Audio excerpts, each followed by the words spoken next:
Trump White House veteran Steve Bannon found guilty today on both counts. This is the first Trump aide convicted in connection to the January 6th probe. It is big legal news. It is the first conviction of anyone for defying the House January 6th committee as well. And we have experts about to join us who were inside the courtroom. This is a major deal. Prosecutors basically made and won their case that Bannon hid insurrection evidence by refusing to show up or testify or provide any documents requested under that lawful subpoena. Mr. Bannon now faces up to 2 years in prison in a precedent-making victory for the Justice Department and the House probe.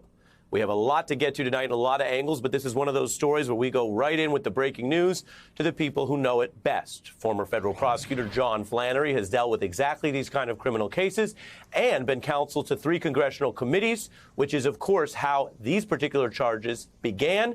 Politico legal reporter Josh Gerstein, known for many scoops, has been covering this story. He is outside the courthouse. We begin with you, Josh. Tell us how this news came down and what it means.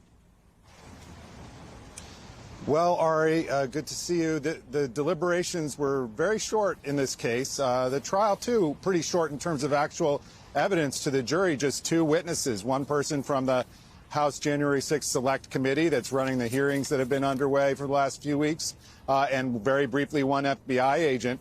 The jury deliberated less than 3 hours, really around 2.5 hours, including lunch, and came back with these 2 guilty verdicts, one for refusing to show up and testify, and one for refusing to bring the committee the documents that it had requested. So, the defense here just didn't go over very well with the jury, such as it was. Didn't seem like it took them very long to dispose of it. Yeah, you say it didn't take them long. This would seem to affirm, Josh, what DOJ's entire strategy was. They argued this was a simple case, and thus they didn't need much time nor many witnesses, just 2. The Bannon folks sort of made a pitch or a kind of a gamble legally to say they would counter by saying, well, you just didn't carry your burden. We don't have to say anything, and I hope that there's 1 or 2 jurors who thought this was, according to Bannon's lawyers, a kind of political vendetta, a kind of Democratic infiltration of DOJ.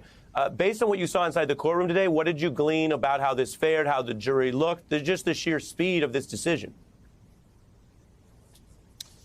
Well, you're right, Ari. Towards the very end of the case, right before it went to the jury, the defense did try to suggest that this was some kind of Democratic hit job, that there was perhaps some conspiracy between the key witness here and one of the prosecutors. And at times, frankly, some of the arguments seem more like the caricature of arguments that a trial lawyer would make. For example, Bannon's lawyer, Evan Corcoran, suggested that maybe Benny Thompson didn't actually sign the subpoena for Bannon, and it might have been forged because his signature didn't look like his signature on some other letters. So those were the kinds of straws, frankly, that it seemed the defense was grasping at towards the end here. After their major arguments, we should say, were basically excluded by the judge before the trial even got underway. Right, and as you remind viewers, it's always a bad sign if you want to hang your defense or your case on things that aren't even allowed in. That can, of course, be debated. It can be litigated. Criminal appeals happen, although they're difficult. John Flannery can remind us what a high standard that is. But that was the same tone we got from Mr. Bannon outside court today. He's now convicted. He now faces a mandatory minimum unless this is overturned, as mentioned, on appeal.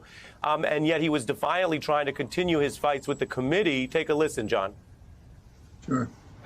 I want to thank the jury for what the effort they did, the judge, particularly the court administration here, everybody. I only have one disappointment, and that is the gutless members of that show trial committee. The J6 committee didn't have the guts to come down here and testify in open court. Thank you very much. As mentioned, John, you've advised these very committees. Your response to how often that would happen, would committee members testify at a normal trial, and your response to the meaning of this big guilty verdict for the man who ran Donald Trump's 2016 campaign, Steve Bannon?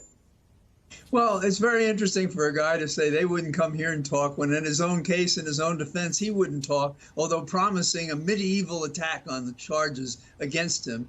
And then before the trial, his lawyer admitted, we don't have a defense, and the jury agreed.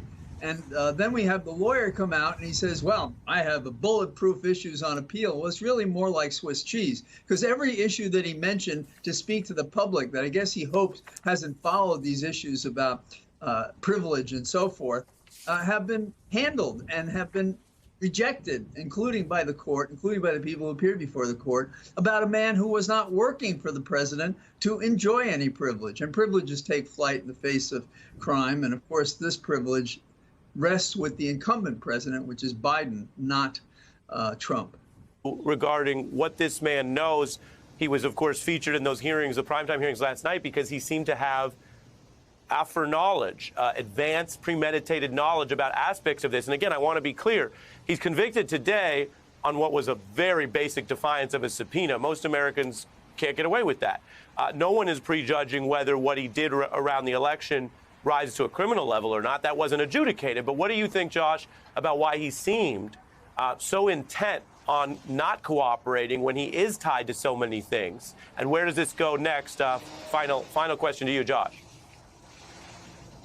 Right. Well, one open question, Ari, is how closely Bannon was communicating with President Trump during the days leading up to the January 6th attack. Frankly, the whole effort to try to sow discord and sow chaos at the Congress seems like a very Bannon-esque kind of undertaking. So it'll be interesting to see if he chooses to cooperate. I tend to suspect that he will remain defiant. And it is worth keeping in mind, while the Justice Department had this success today, they've actually passed up bringing cases against other major Trump world figures such as Mark Meadows and Dan Scavino. So the message is still a bit muddled, I think, to those that may be holding out against the committee. Interesting point you say, and to remind everyone, as you said, there were 4 people brought up in this manner, 2 of them indicted, now 1 convicted, Bannon today, if we're keeping score, and 2 where the Justice Department formally announced, the staffers you mentioned, that they're not pursuing them. So interesting to hear, but from your view, following all of this, there's a muddle there for some potential witnesses. I know you've been covering it. I know you've been busy. Like the jury, Mr. Gerstein, you do get to go home, I would assume, now Friday night. Thank you for your work and joining us. Mr. Flannery, thank you as always. Thank you, Ari.